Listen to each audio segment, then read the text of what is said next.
Good afternoon, everyone. Welcome to our second Eadington Fellow Lecture of 2021. And it's nice to have so many people from across the world with us and locally today.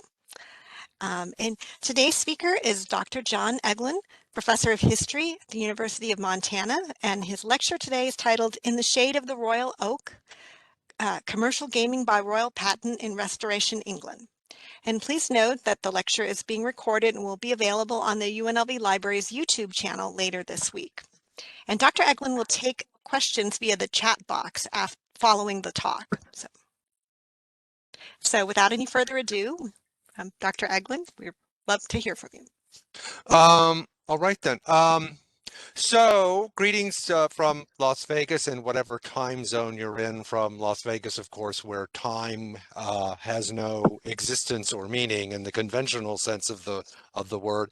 And of course, I want to thank the Center for Gaming Research for their generosity and their hospitality. And I particularly want to mention Peter Michel and Sue Kim Chung, from whom you just heard, for their very considerable assistance to me during my fellowship period. So the core of this talk is lifted from one chapter of a book project provisionally entitled Lucre and Gain, Commercial Gaming in London from the Restoration to the Regency. So a bit of background. I came to this topic while I was engaged on an earlier project about resort culture in Britain, and became interested in the process by which the ancient practice of playing games of chance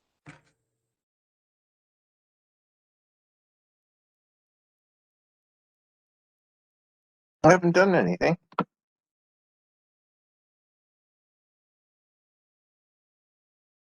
was commercialized, was turned into a profit center for commercial enterprises. Beginning around the middle of the 17th century, lots of convergences here, the restoration of the Stuart monarchy in Britain itself, the appearance of the first published tracts on mathematical probability, and so on. So what I will attempt to do over the next 30 or 40 minutes is describe how the Royal Oak Lottery, and we're just going to share screen here. There we are. Excellent.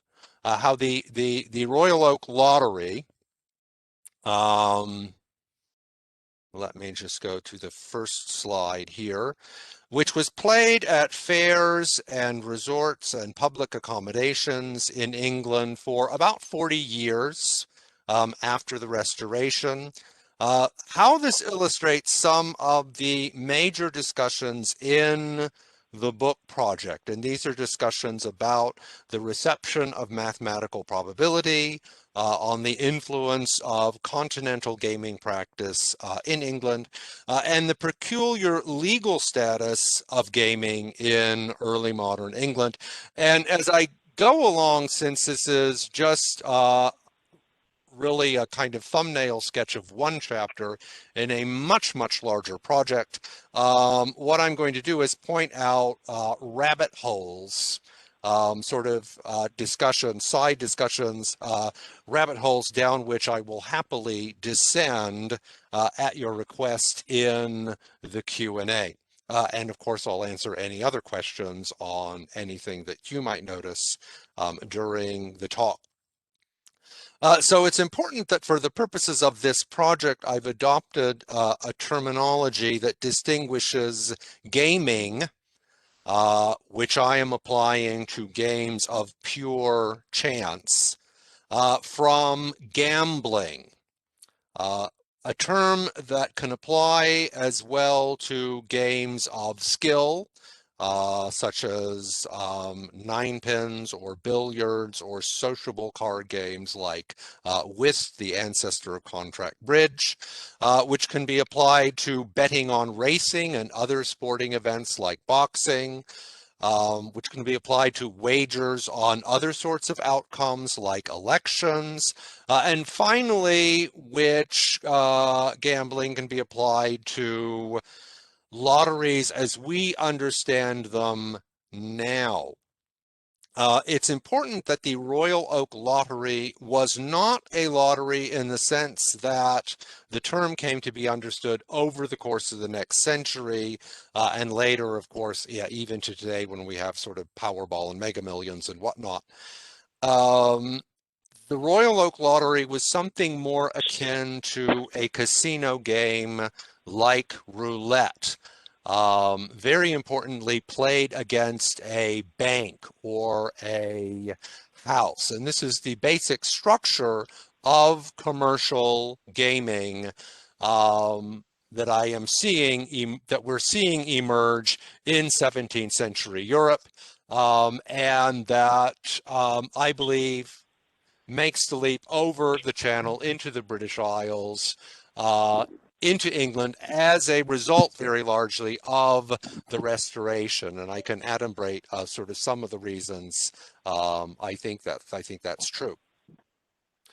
So if you look at this illustration, and I'll have more to say about this illustration because it's interesting in lots of different ways, you will see the betting cloth, much like that you would find in one of the roulette tables in the casinos in the Vegas Strip today. You will see the betting cloth with numbers on it, squares corresponding to numbers. And at the top, or rather the end of the table, you will see the randomization device, which rather than a wheel, a roulette wheel, is a vertical tube. So the Royal Oak, let me talk about how this actually worked for a bit. The Royal Oak employed a polyhedral die called a Tetotum, a small ivory polyhedron with 32 sides, basically corresponding to a soccer ball. A soccer ball has 32 black and white panels, and if you imagine a soccer ball, but the panels are flat, so that won't roll around quite so much, and you sort of shrink it, you have the Tetotum, and it's painted it's incised here, we can see, with numbers from 1 to 32. And of course, it's got the royal crown on it to indicate that duty has been paid on it. Duty was collected on, stamp duty was collected on dice. So the Tetotum has numbers on it from 1 to 32. These numbers are also represented on the decorated board. This is just a detail of what I showed you earlier. The lottery operator would drop the Tetotum into the vertical tube, which in this case was fashioned to represent an oak tree, the significance of which I'll explain later, and probably configured to ensure that the polyhedral die made a sufficient number of turns before landing on the betting cloth. Now, players could lay stakes in a few different ways. They could bet on what was called the whole figure, which is a bit counterintuitive because if you bet the whole figure, you actually bet on only one number out of 32. Alternatively, stakes could be laid on a half figure, which was 2 numbers out of 32, or a quarter figure, which was 4 numbers out of 32. And you will see those options represented on the sort of bit of the betting cloth that we have in this illustration. So you'll see the impossibility of laying a stake on more than 4 numbers out of 32 for a 1 in 8 chance at best of winning meant that a Royal Oak operator enjoyed a steep advantage, even discounting that payouts on winning stakes were significantly less than those that the mean of probability would ordinarily dictate. So it's clear to me, one of the questions is, what did contemporaries, what did ordinary, what did the general public, if you want, know of probability, and how well did they understand probability? And the short answer is not very well, depending on how they were positioned relative to this sort of emerging industry, if you want. It's clear to me that certain contemporaries understood enough of probability to recognize that there was a lot of money to be made operating, let's just call it a racket, like the Royal Oak Lottery, because that's very, very quickly how it came to be seen in certain quarters. So I could talk a lot about sort of the publishing history of studies of probability. The first tract, which was Christian Huygens' tract, appears in 1657. About 20 years later, in 1679, the notion of the house advantage in banking games like Basset or Faro or Lansquenet, was suggested. It's not until 1713 that the law of large numbers is first enunciated. And of course, the law of large numbers, so much part of the bread and butter of Las Vegas that I would be very surprised if it weren't taught in primary grades here.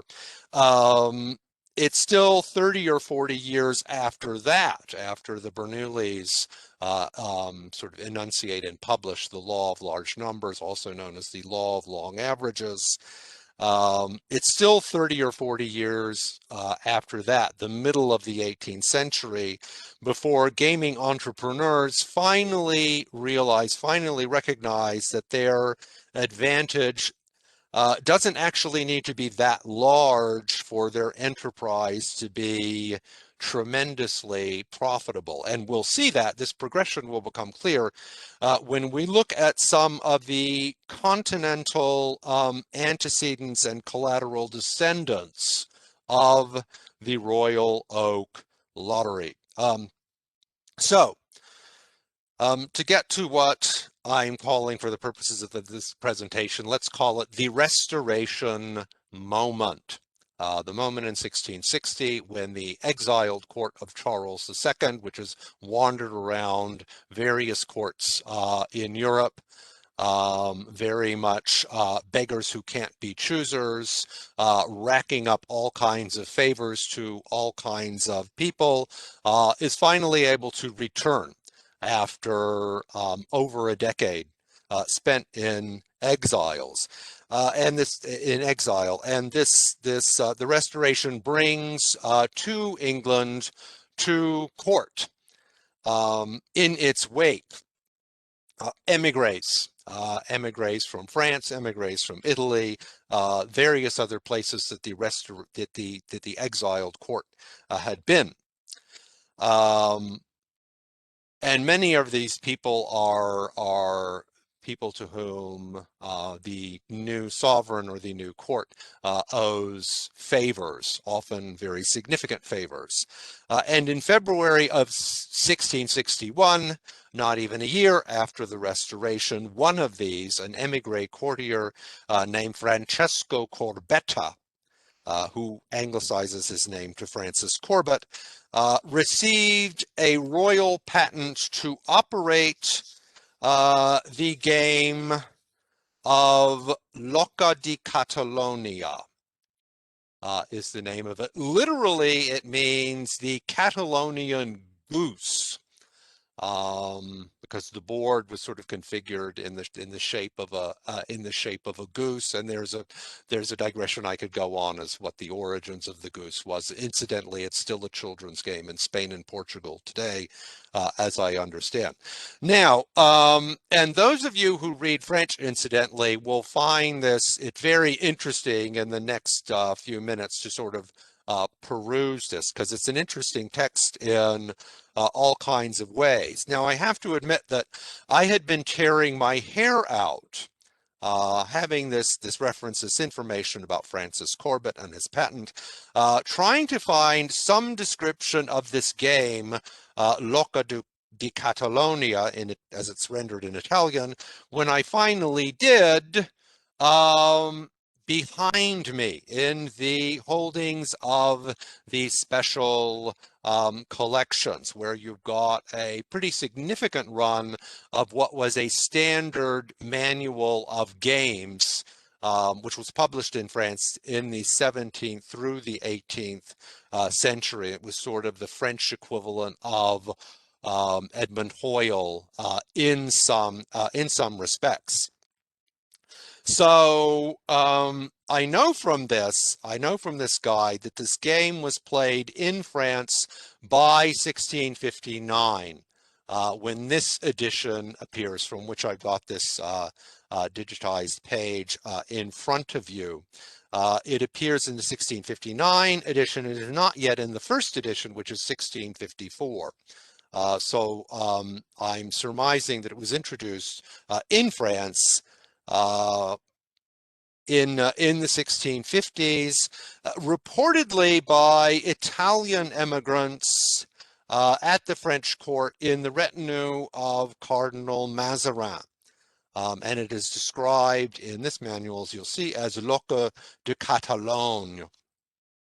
So my work here established that Loca, as it was known sort of in abbreviated format, was the prototype of another game named Biribi, which remained very popular in France into the 19th century. So along with Pharaoh, which was also played all over Europe, but also played in the British Isles, particularly in the metropolis, Biribi was, along with Pharaoh, the most popular game of chance played, I mean, certainly in Paris. And this is a cartoon from the Revolutionary period. And there's another example in one of the printed books in special collections behind me here. This shows Biribi as it's being played in the Palais Royal, which in later 18th century Paris was the equivalent of the Las Vegas Strip, because it's full of tripots, of gaming houses. So, and you'll see it's a similar thing. It's played with numbers on a board. So the French iteration of Loca allowed players to stake on up to 10 numbers out of 30. So in the Royal Oak Lottery, a player can only stake on 4 numbers at most. In the original Loca de Catalonia, it was one could stake on 10 numbers out of 30. In a variant of Biribi called La Belle, sometimes Biribi was known as La Belle. Here we have a board, a betting board for La Belle or Biribi. I'm dating it in the 1740s simply from the clothing style here, but it is early to mid 18th century. It allows punters to stake on it. Stakes were permitted on up to 6 of 66 figures. And the striking thing here is that, like the Royal Oak Lottery, those figures, the numbers are illustrated with panels, and you could bet on categories of images. There was one category of women, one category with coats of arms, one of birds, one of 4-legged beasts, and so on. So you could bet on 6 out of 66 for a 10-to-1 chance of winning. So it's only in much later examples. So the one I've got here is from Naples in the early 19th century. I found a similar example from Turin in the later 18th century. You see the betting options here. You have the categories of images. Again, you have quadrupeds, you have flowers, men, women, birds, and fruits. You There is also an option to stake on the outer squares, that is the squares that are fuori, on the interior squares, dentro, and you see there is also an option for paro and disparo, that is even and odd. And that's the first time that we actually have an even money option displayed here. And that corresponds to the pattern I've seen. I've specifically been focusing on London, on metropolitan gaming, but it is the middle of the century before gaming entrepreneurs, the people who are actually sponsoring and profiting these games. It's only the middle of the century that they have enough confidence in the law of large numbers to offer players, or punters as they're known technically, to stake on even money options. And they understand and trust probability enough to introduce games like the forerunners of roulette that are actually played on wheels. And incidentally, and this is a digression, but it's an interesting phenomenon I've sort of located. In the middle of the 18th century, wheels were new, I think entirely new randomization devices. I have not in research, and I've been working on this for, 15 years now. I have not run across an earlier example of a wheel being used as a gaming device, and that's something I'm willing to digress on in the Q&A if anyone is interested. But let me get back to the Restoration moment. So remember Francesco Corbetta, anglicized to Francis Corbett, getting his patent for Loca de Catalonia in February of 1661. By November of that year, November of 1661, Corbett was complaining that another emigre, who had been a factor for his own patent, had partnered with an Irish army captain named James Roche for what they called a newly invented lottery called the Royal Oak, the Royal Oak Lottery. Corbett indignantly asserted that this enterprise was essentially his own Loca de Catalonia under another name, while Roche and his partners contended that their lottery was newly invented by them in commemoration, of course, of the Royal Oak, the famous Boscobel oak in which Charles II had hidden after the siege of Worcester in 1651. And there are all kinds of provocative convergences here that play out in the whole saga of the Royal Oak Lottery over the rest of the century. So Corbett's dispute with Roche was not the last one over the Royal Oak Lottery, as there were soon rival groups of patentees who were soon wrangling with the projectors of other similar board lotteries, as these were called. And as courtly officials and ministers of state maneuvered to wet their beaks to get in on the action. The groom porter of the royal household, for example, had as a perquisite the issuing of licenses to games played at public accommodations, such as bowling alleys, tennis courts, dice and backgammon, and so forth. And the groom porter, as a result, claimed that the oversight of the Royal Oak Lottery belonged to him, that all these concessionaires should have to purchase licenses from him. And I have, as a result of this, I have sort of an idea that at any given time there were anywhere between 800 and 1,000 operations of the Royal Oak Lottery going forward in the British Isles at this time. And of course, the groom porter, in this respect, came into conflict with another court official, the master of the master of the revels, excuse me, who was largely concerned with theater, but also had the right of licensing lotteries. And of course, this tells you that in the sort of mental universe we're dealing with, lotteries are in a different category from games, and it takes a while for people to wrap their heads around the idea of a game of chance being run in this way. So the groom porter and the master of the revels are squabbling over the Royal Oak.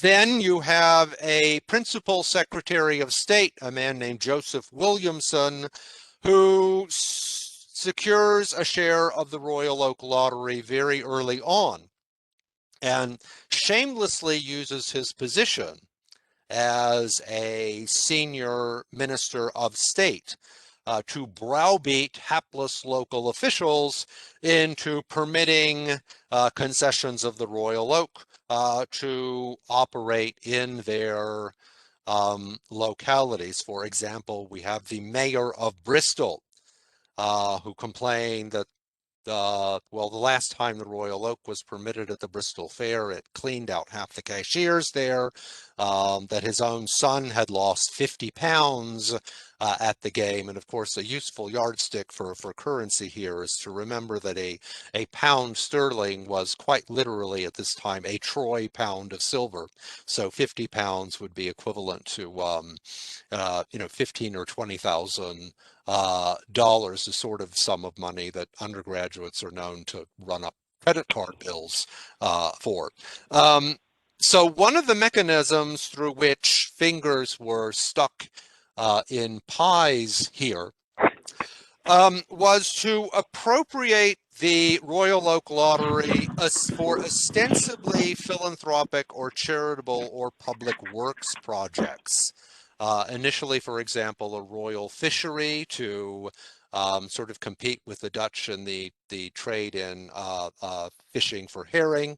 And ultimately to fund pensions for former royalist officers and their dependents. And we have complaints from all of these intended beneficiaries that very little of the proceeds is actually trickling down to them. We have Samuel Pepys, the Admiralty official and the diarist, who is concerned with the royal fishery and ultimately decides that he wants absolutely no part of what looks to him like a money laundering scheme.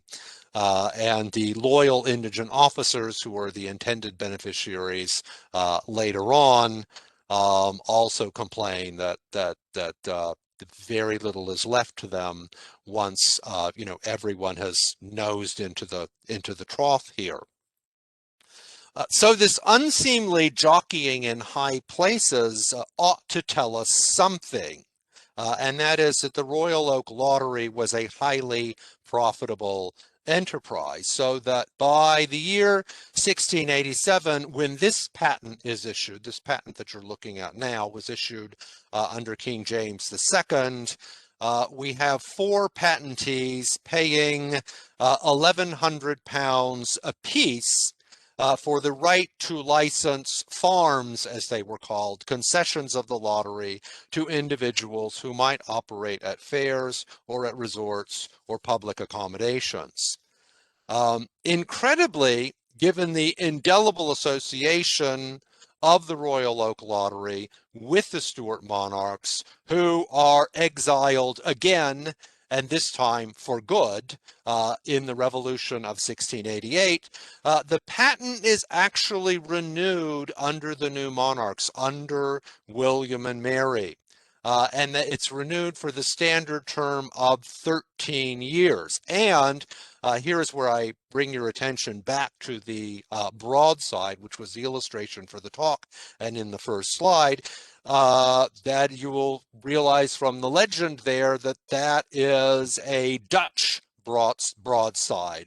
The copy is in Dutch, but also in French and finally in English, and it indicates that the Royal Oak Lottery was introduced in the Dutch Republic, as shown there, and it was actually played for a few years until it was finally abolished in the Dutch Republic. But I get ahead of myself a bit here. So whether it's exercised legitimately by agents of the patentees or illicitly by others, the Royal Oak Lottery and its variants developed an unsavory reputation, and there were repeated calls for its abolition along with the other board lotteries. For example, its operation under royal patents might be seen as yet another abuse of the royal prerogative of the sort that had occasioned the civil wars of the 1640s, as well as the revolution of 1688. In addition, there were concerns about poorer folk, concerns about younger people like the hapless son of the mayor of Bristol, concerns about particularly about women. Playing at what looked to be an intrinsically deceitful public nuisance. And there was also disagreement about whether it was lawful in the first place. And this brings me to the subject of the legal status of these games of chance. So under late medieval and Tudor statutes, unlawful games, and I'm using the parlance of the time here, unlawful games were those that drew workers away from their employment. So that, for example, football could be considered an unlawful game, what they call soccer, of course. Football could constitute an unlawful game, even if no wagers were placed, simply because somebody could get hurt and be unable to report for work. Lotteries, the Royal Oak included, arguably fell outside the language of existing gaming statutes because there was no contest among individual competitors involved. The Royal Oak did not, to 17th century ways of thinking, to early modern ways of thinking, did not fit the definition of a game that would put it under the licensing authority of the groom porter. And by the same logic, it would not fall under the Tudor statutes that forbade unlawful games to workers, specifically to apprentices and journeymen and laborers and artificers, anyone dependent on their labor for their living. And so in 1693, there's actually a separate effort to outlaw lotteries, any kind of lottery in either name or form, and quote, by dice, lots, cards, balls, or any numbers or figures. And this legislation in 1693, this bill proposed in Parliament, it foundered. It failed over the question of compensating the patentees who had already shelled out for their patent for that year. What happens to them? And more to the point, what happens to the pension recipients who are still due to collect pensions for another 10 years under the terms of the patent. In the meantime, unable to bring the Royal Oak Lottery under his purview, under the purview of his office, and confronted with the failure of the lottery bill, the incumbent groom porter, this man, Thomas Neal, projected the first of the state lotteries, and this was introduced in March of 1694. And this is a medal from the British Museum that was struck to commemorate the drawing of the first lottery. And sadly, we don't, the British Museum does not reproduce an image of the reverse of this, which has a figure of fortune standing on a globe. But there is Thomas Neal, the groom porter. So this lottery, importantly, was not the Powerball. So you lose your Powerball, you don't win the Powerball, and your ticket is waste paper. But tickets for this were much more expensive. They were £10 a piece, which was a good chunk of change. It was a few $1,000s in present day equivalents. But in exchange for that purchase price of £10, one purchased an annuity. So you got £1 per year for 16 years. So it's sort of a low yield municipal bond. And in addition to this, and you get that no matter what happens, in addition to that, you have a chance at a greater annual sum ranging from £10 to £1,000, again, paid for 16 years. So like most of the subsequent state lotteries drawn up to 1769, it was an ingenious way of selling what were essentially low-yield municipal bonds. But initially, Neal's lottery is a bust because there's competition because of the failure of the lottery bill. Competition like the ticket lottery that the Royal Oak patentees introduced only a year later. And the ill success of the state lotteries in the face of continuing competition led to the passage of a revised Lottery Act in 1699. And of course, this is not the legislation. This is a pamphlet, the arraignment, trial, and condemnation of Squire Lottery, that appeared more or less in celebration of the Lottery Act. Importantly, the Royal Oak by this act was explicitly permitted to continue until the expiration of its patent at the end of September 1703. Otherwise, lotteries of any description were prohibited unless they were authorized by Act of Parliament, and all of the lotteries after this point were authorized this way until they were finally discontinued in 1826. And my research suggests that it was concerned to eliminate competition for these lotteries, again, essentially incentivized bond issues that were aimed at middle-class, middle-income investors, so that they would purchase these bonds instead of squandering their money at silver tables, at the silver tables at the Spread Eagle in Covent Garden, which I suppose is the equivalent of playing blackjack at the Golden Nugget.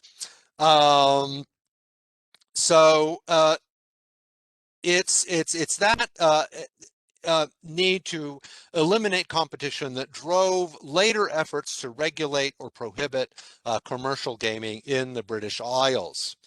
And it's important that the statutory prohibition of the Royal Oak and these other board lotteries created the mechanism through which gaming would be attacked subsequently, so that in 1739, the first of the Georgian gaming acts, the first of a series of statutes passed in a period of 5 years, the first of these outlawed 3 widely commercialized games: hazard played with dice, Basset played with cards, and the Ace of Hearts, which is essentially another board lottery. And it outlaws them by classifying them as illegal lotteries as defined in the Lottery Act of 1699. And it is the first time that any statutory distinction emerged between games of chance and other games. Significantly, the 1739 statute located the unlawfulness of lotteries in the inability of players to determine the odds of winning or losing. And what that enacts, in effect, is that mathematical probability was defined by statute to be beyond the comprehension of the general public. But by that point, by 1739, it was no longer beyond the comprehension of gaming entrepreneurs. There was and is only one bet worth making, that the law of large numbers will ultimately prevail. And they, the gaming entrepreneurs, the constituent members of the house that always wins, were the only ones in any position to make it. Okay, I've reached the end, and I now thank you for your time, attention, and consideration, and I'm await your questions.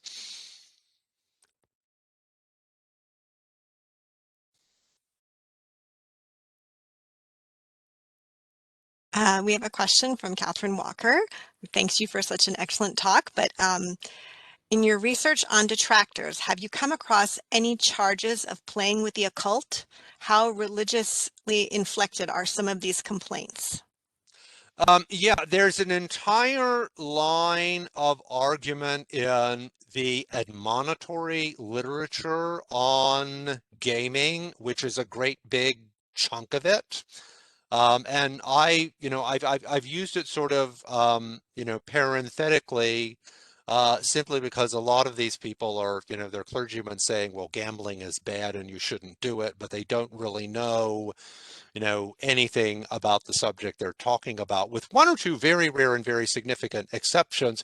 But yes, absolutely, it did, because some of the arguments against gaming are around, the role of providence in probability. Is the roll of a dice a species of divine providence? And by playing a game with a roll of dice, are you not toying with providence? Are you not tempting providence? And of course, that is, no matter which side of the confessional divide you're on in 17th or 18th century Europe, that's not a good thing. So there's an extensive there's a lot of scholarship on the literature of probability, that the history of probability, that tackles this issue. When do you get the transition? When do you sort of transition away from this notion of providence, that is something that is somehow not able to be determined, to something which actually can be determined, mathematically, or can be nailed down, up to a point, mathematically. So yes, lots of them are very, very religiously inflected.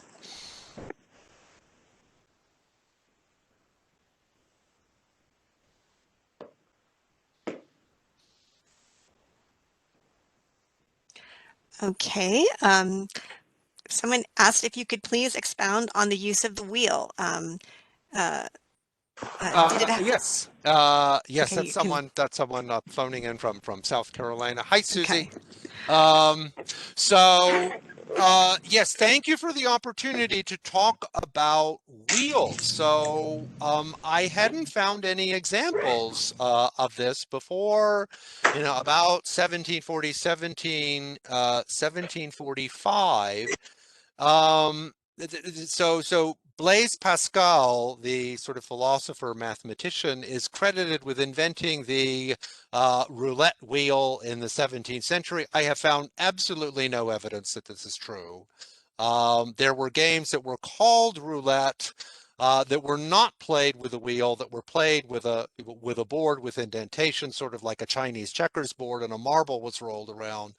But it's not until about 1745 that someone, and it's someone in Britain, has the idea of using a wheel as a randomization device. And I'm thinking, I mean, my hunch is that it's got something to do with, you know, industrialization, mechanization.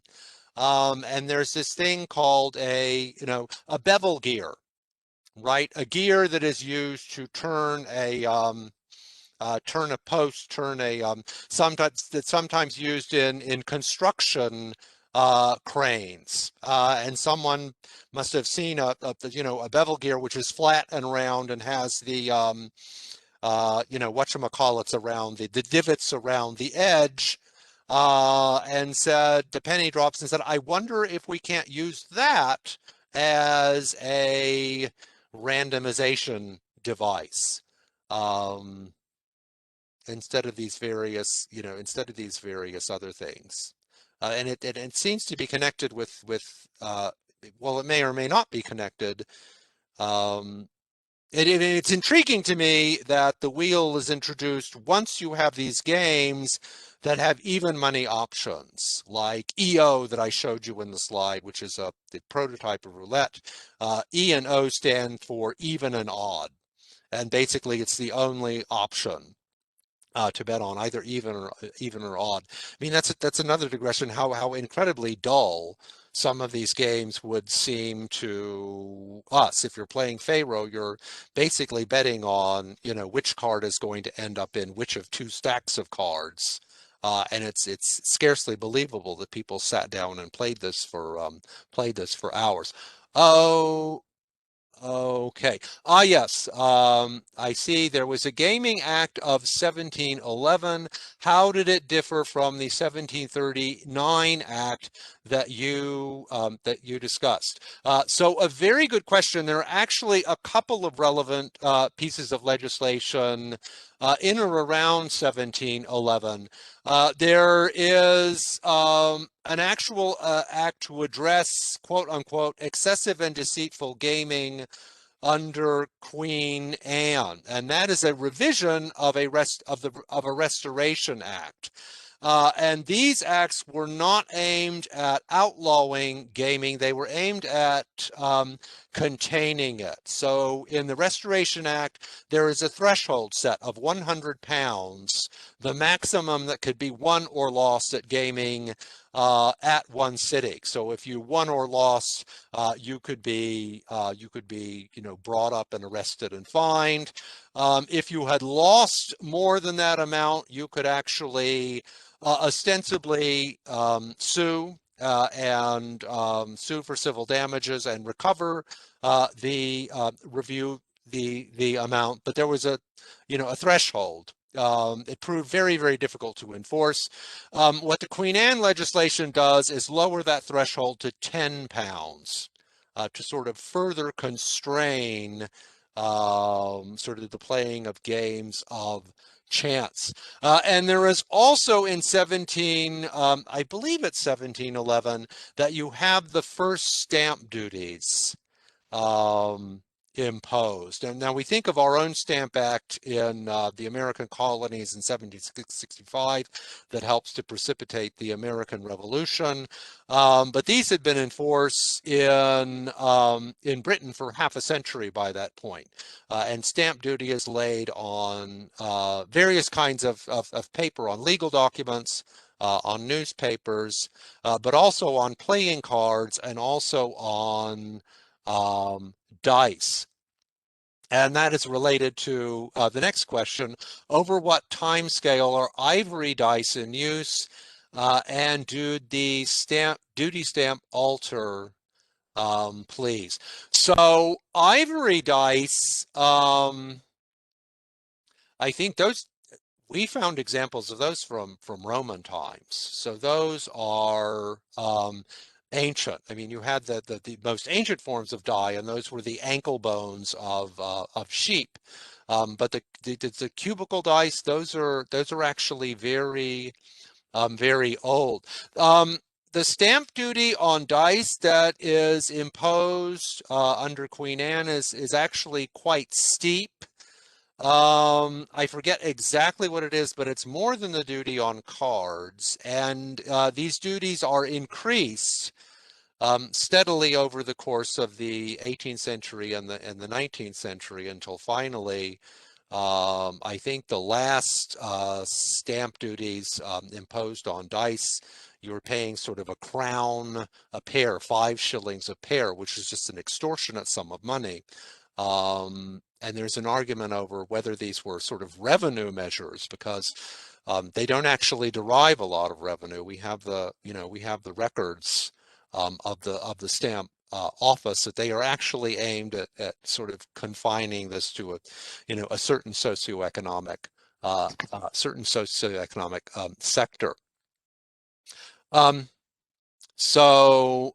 seeing Greg Brown's question. Hi, Greg.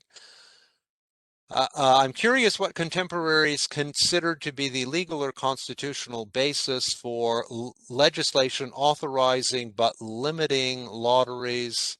Should the legislation be thought of as an expression of tolerance for the natural expression of human appetites, or as a more paternalistic expression of the need to moralize commercial and urban culture? I mean, I would say I'm inclined to think in the case of the lotteries I'm looking at, that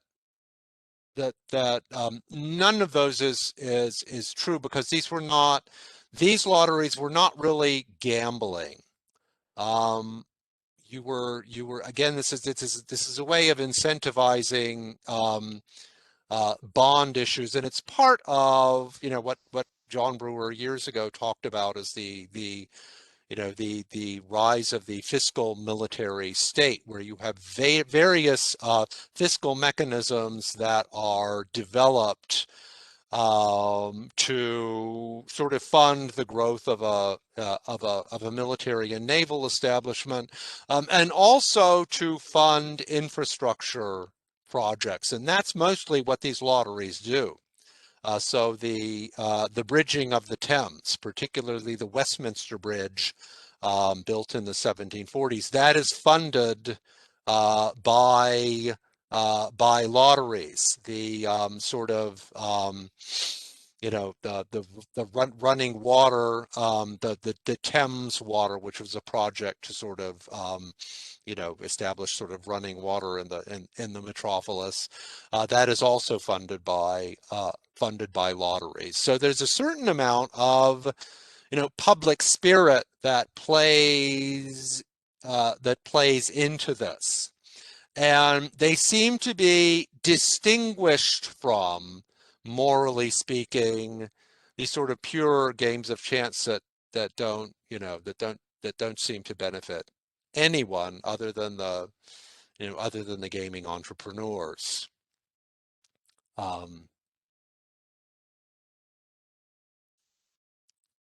So, oh yes, from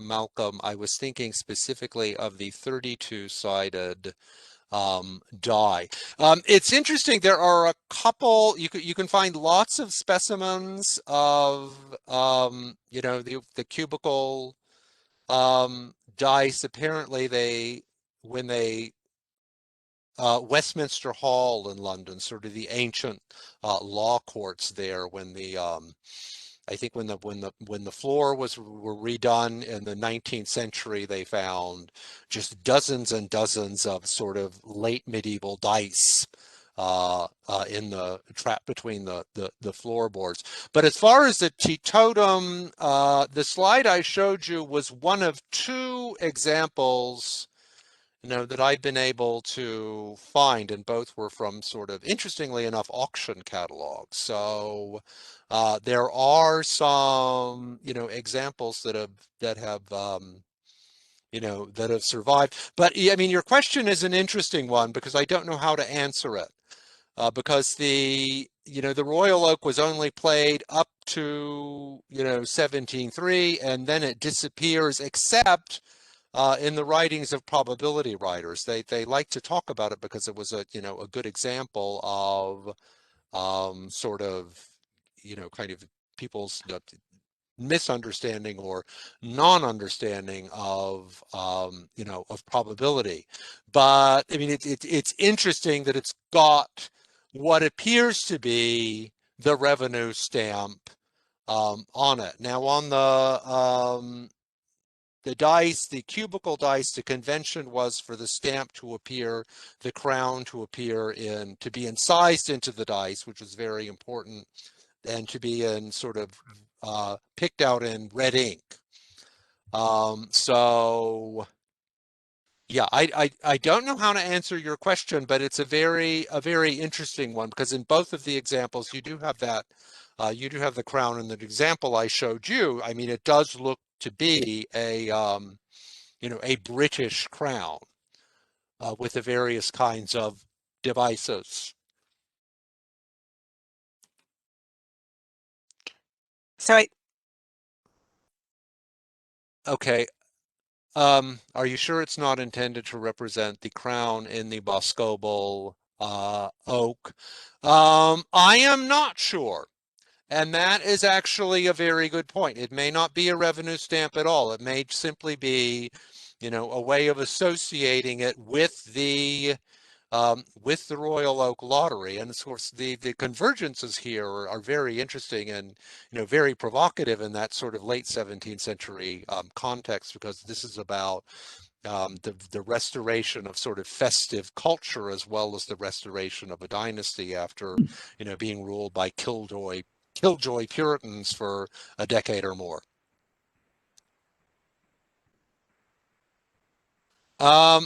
Based on my research, what modern casino game would you choose if you wanted the best chance of winning?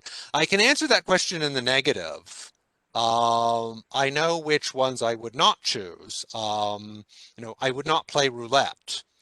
Simply because it is completely, it is completely random, and you are absolutely at the mercy of the law of large numbers. Whereas, as opposed to, say, blackjack, there you are also at the mercy of the law of large numbers, but there's an element of skill and strategy and calculation, so you can give yourself the illusion that you have some control of the money that you're probably losing.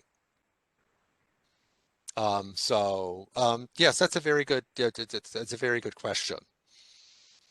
I mean, I'm a bit sorry that Mr. Adelson, the proprietor of the Venetian, does not, sort of introduce early modern options like Faro or Bassett or Lansquenet or Hazard. But you know, there we are. Well, I think we're coming to the end of our time, so I want to thank everybody for attending, and especially those of you who are in different time zones, and thank Dr. Eglin so much for his fascinating lecture, and note that it is being recorded, so it will be available if you wanted to share it to anybody, if you'd like to rewatch it. Give us a couple days, but it should be ready, and it'll be up on our YouTube channel for the libraries. I'm being told that I've been mispronouncing Boscobel. I said Boscobel. It should be Boscobel. I apologize. That's because I read it, but I've never heard anyone say it. But now I have. Thank you very much. All right. Thanks so much, everyone.